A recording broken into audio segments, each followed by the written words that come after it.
while next to him there, on the leather chair, the queen of all possums, Nits. 'Cause you know by now they've brought me here for their brand of possum revenge, to be squashed by a car for eternity, over and over again. Over and over again.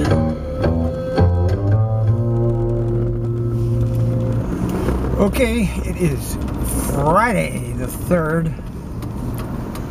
If we can get the hell out of goddamn Dodge here, we'll be okay.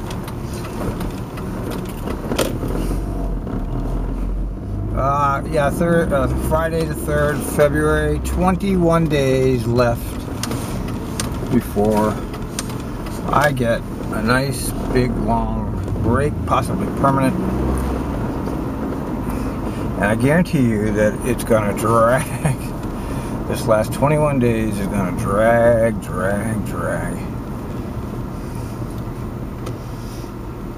And whenever you're looking forward to something,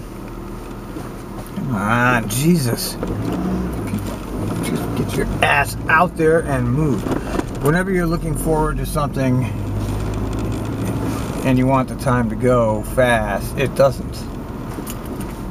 Unfortunately for us, we're gonna just slide in right next to this guy since he's turning. Yeah, there's texting right next to me here. You know, I'm telling you, more than half the people that are in automobiles are fucking with their cell phones. I see it every day. I'm a professional driver. I watch the behavior of people. And let me tell you, people are on their phones constantly when they're driving.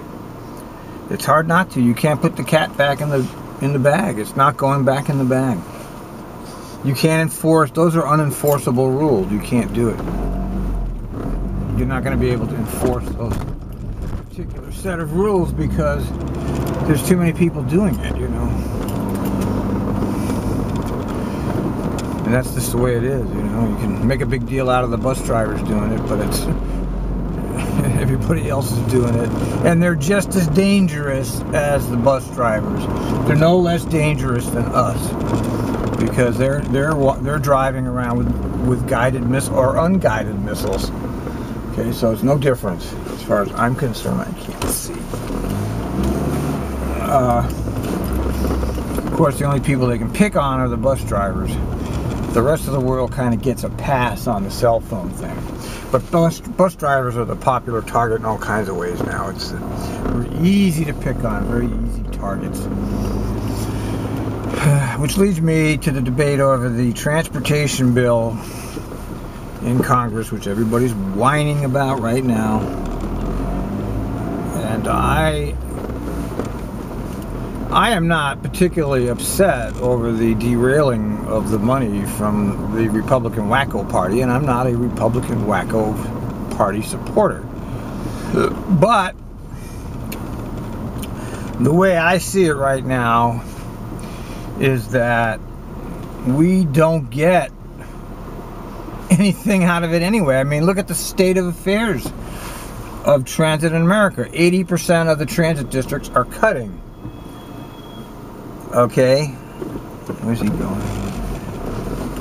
And you know, I'm having this spirited debate with Scott Johnson over at P Transport, and he's like he's like the rest of them, all whacked out over it. And I'm like, well, wait a minute here. Look at what we got now, man. You're cutting services, but look right here. Every week there's another big fat cat bureaucrat being hired by TriMet.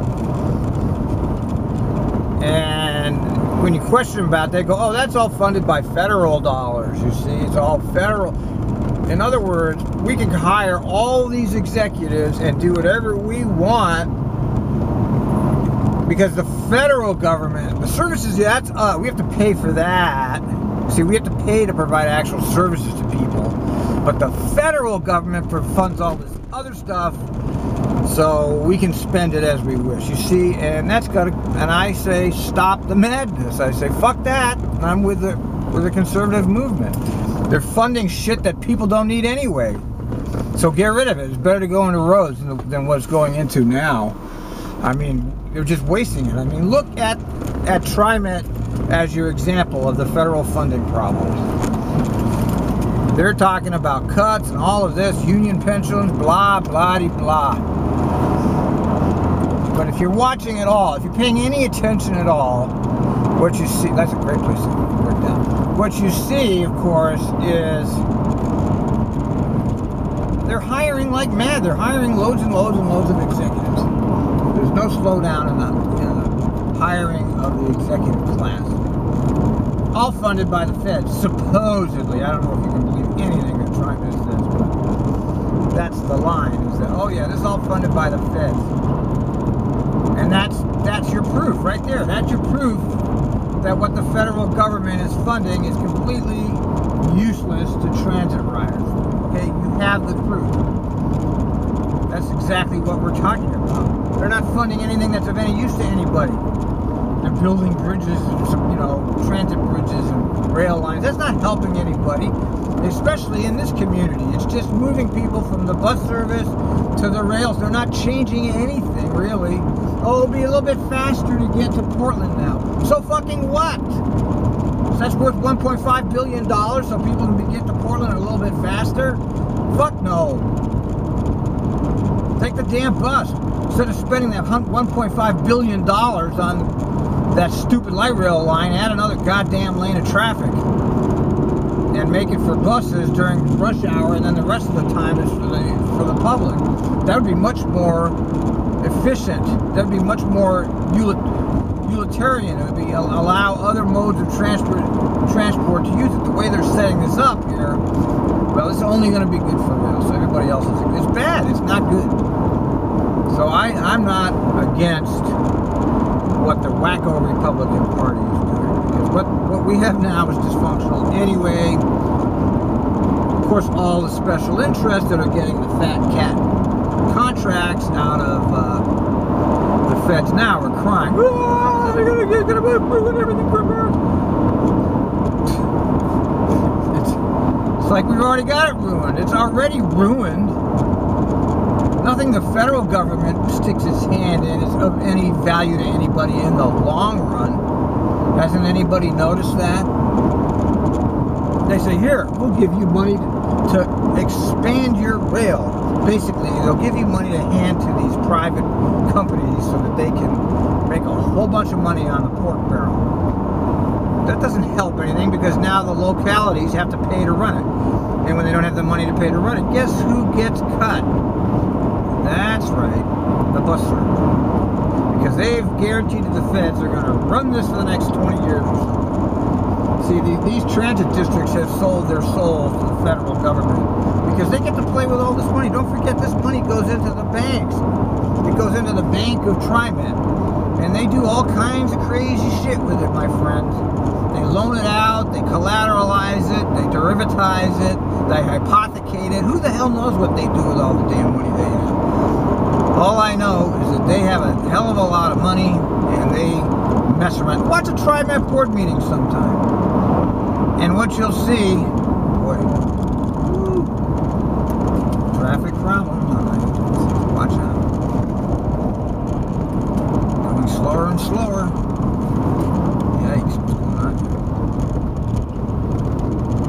And we're down to 30 miles an hour on the highway. What happened? I gotta get over it.